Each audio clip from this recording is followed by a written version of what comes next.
Now, children, we will do a numerical based on this. We will do some variety of numericals. Let us see one reaction here, one numerical here.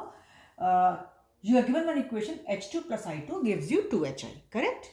Now they are giving you amount of, children, I gave you the question in very short so that you understand the concept and it goes faster. So you are given amount of H2, I2 and HI are this and this grams at equilibrium at 25 degrees Celsius. Here temperature does not matter much. Calculate equilibrium constant.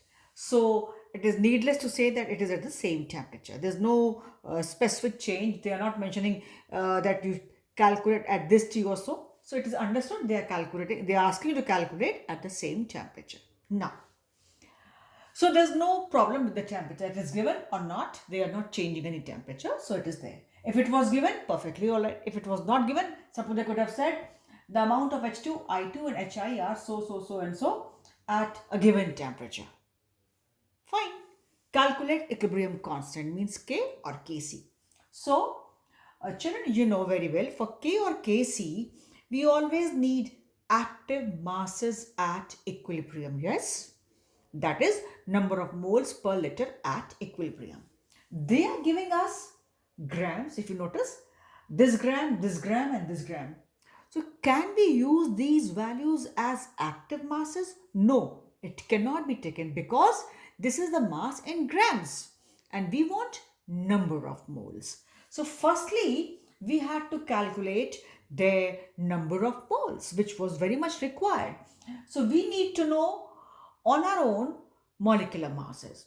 So in your paper, sometimes they give you atomic masses for some elements, and maybe they expect you to know that atomic mass of the very common elements. So H, we know it is 1, I is 127, iodine you must be knowing, and if you don't know, better start knowing now.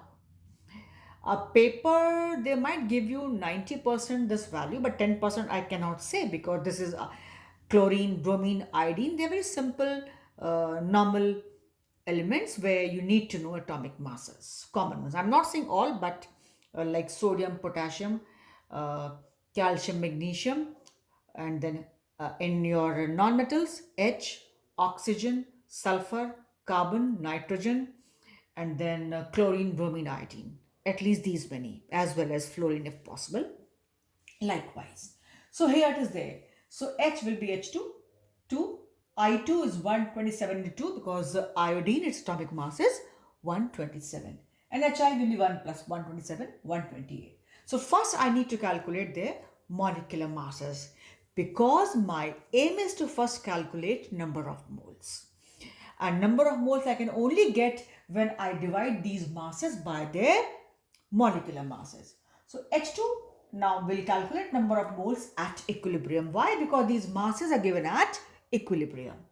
So number of moles for H2 will be 0.2 by 2 means 0.1. For I2 it will be 9.525 given mass upon molecular mass 254, which comes out to be this. And for HI the number of moles will be this upon 128, which is the molecular mass of this, and comes out to be 0.35. Now, active masses at equilibrium. Children, they have not mentioned anything for volume. So, but active mass is always number of moles at equilibrium divided by the volume. So, I will write this number of mole upon V, this number of moles upon V, and this number of moles upon V. But V is not given to me. So, let me see, can we solve the question without that V, or V is going to give us trouble? How to proceed in this question? So, I have put the value equation for K. K will be what, children? P upon R. So P is HI.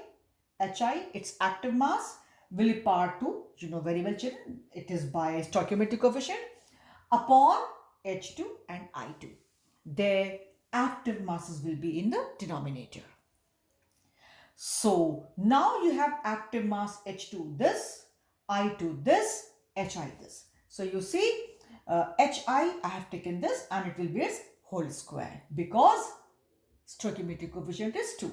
This whole square, and for H2 active mass is this. For I2, active mass is this, children. You know very well, children.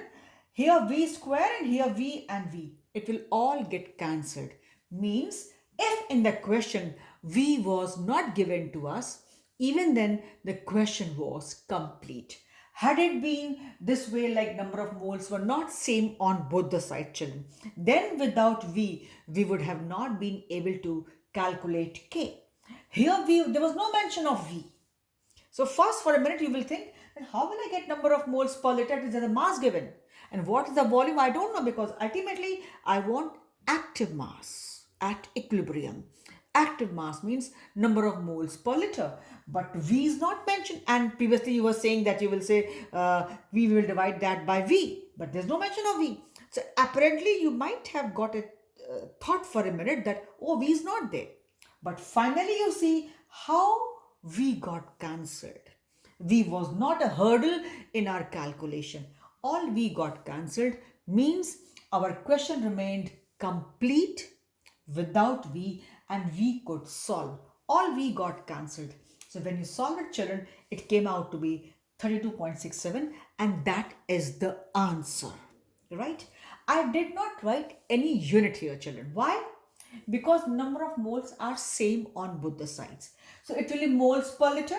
Suppose I write moles per liter whole square. Moles per liter, you see. So this is also in a way moles per liter whole square upon moles per liter whole square. It will all get cancelled with the result. Its K will not have any unit. Why? I repeat, if you put it yourself, you know, active mass means moles per liter square, right? This whole square. And then moles per liter. Moles per liter, you see for yourself, children, you try it.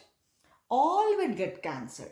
There will not be any unit for K for this question or this kind of reaction when the number of moles are very same. I gave the point if delta N is 0. Delta N is 0, N minus P or P minus R. I mean, a number of moles of product minus reactant, delta N is 0, or you say number of moles are same on both the sides. In such a case, there will not be any unit for Kp or Kc. So here it is Kc, there is no unit. So this way you have been able to get the value of equilibrium constant. I repeat, here why I took up this question, because children often make one mistake, they put these values. This is gram, children, gram. We want active mass. Active mass means number of moles per liter. So I first need to have number of moles. So I divided these masses given in grams by the molecular masses. And then I got number of moles. Then the number of moles divided by volume. All number of moles at equilibrium, divided by the volumes, we get active masses. We got this way, we have put the value in this equation. Now there's no need to write P upon R. P upon was initially required, product upon reactant. Now there's no need. So just don't write P upon R. Just put the value, children. You will solve it yourself. The answer comes out to be this. And finally, there was no unit. You put it, moles per liter square, moles per liter, all gets cancelled. So I hope this simple question is well understood to you, because then why I have taken up this question, children? Idea behind was to tell you that maybe they don't give you number of moles all the time. They have given you masses. If they give you mass, you can calculate, you can convert that into number of moles. How? By dividing those masses by their molecular masses. This much chemistry you know. And then once you got, then active masses, put the values, get the answer. So a simple question, yet good, important, and I would say slightly tricky, because people do not focus, they don't read carefully these masses. And then they say, oh, volume is not given, how will I calculate? The data incomplete. Nothing is incomplete. It's complete question, you just solve. I gave the language in short. I hope it is clear. And this is all for today. Please, children, try to understand the concepts in each and every numerical. I'm saying you might do 20 numericals and you will not understand anything. You revise only these numericals which I'm doing with you. You redo them, because I myself will take those varieties that one question will teach you many points than doing separately 20 questions. You do, you're welcome. You should try, but then Do not ignore these questions. These are much more important than those because this teaches you the concept. Then you do as much as you want, right, children? So, this is all for today, and we stop here. Please study on the regular basis these things and keep updating your notes. Thank you, children.